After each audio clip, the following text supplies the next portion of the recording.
The number one reason that men admit that they have a problem with pornography. I'm Dr. Trish Leigh. Let me tell you what it is. Okay, a new study out in 2020 shows that moral incongruence is the number one reason that a man will actually admit that he has a problem with pornography and will seek out help. Okay, so what is moral incongruence? For some people, it might be spirituality. For other people, it might be religion. But basically, the people who it finally clicks that their habit or what they're watching is not in line with their belief system and their morals will go seek help.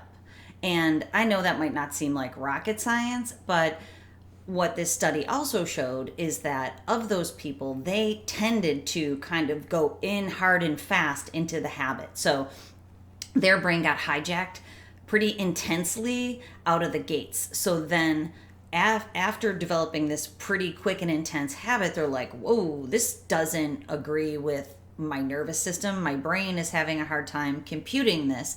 So I need help.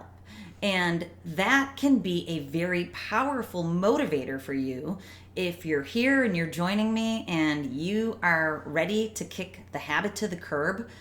You may want to check in on your habit and the moral ground that you stand on. So many people are spiritual or religious and they engage in this habit, which really isn't in line with integrity and dignity. And we've talked about that in other videos, that at the core of a pornography problem is a shame cycle.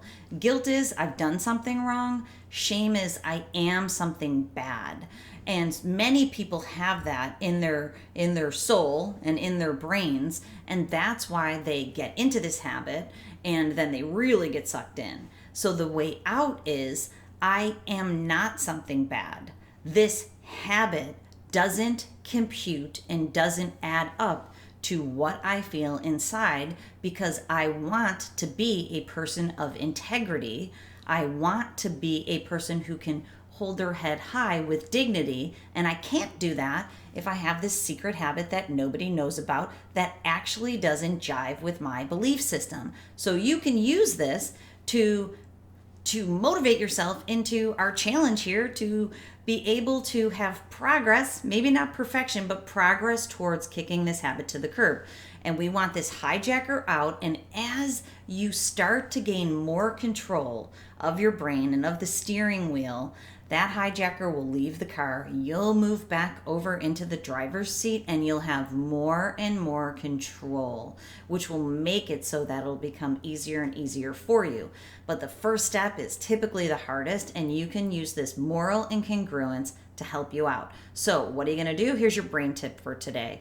I want you to actually go write down what your porn habit has done for you. It has served your nervous system. It has served your brain. It's likely calmed it and stimulated it simultaneously. But what that's done is it's brought you out of joy or that integrity and dignity that you can just have on a daily basis, just living your life and enjoying it. And it's put you into this pleasure and pain mode. So it's served your brain, but now we're going to change your brain and your nervous system so it no longer needs to be served in that way. We're going to bring down the need for calming, bring down the need for stimulation so that we can bump up perfect processing speed in the middle, and you'll no longer need this habit because you will be filled with dignity and integrity, and you'll be on purpose in your life, in your relationships, and in your play. Okay, so if you want help on that journey, I forgot the second part of the brain tip. The second part of the brain tip is once you write down how it has served you, you need to write down how it has not served you, how it is incongruent with your morals and your belief system. Sorry, I almost forgot the most important part of the brain tip.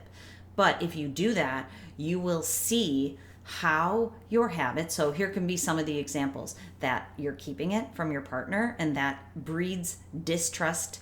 It puts anxiety into your relationship because your partner likely knows or doesn't like the habit or ignores it because he or she doesn't want to be in conflict with you, that puts distrust and anxiety into your relationship. So, and hiding anything creates guilt and shame. So, just hiding it alone is a problem. But then thinking about the types of pornography that you're consuming, is that in line with the sexuality that you want to create in your life and in your relationship? Likely not, because most of it isn't.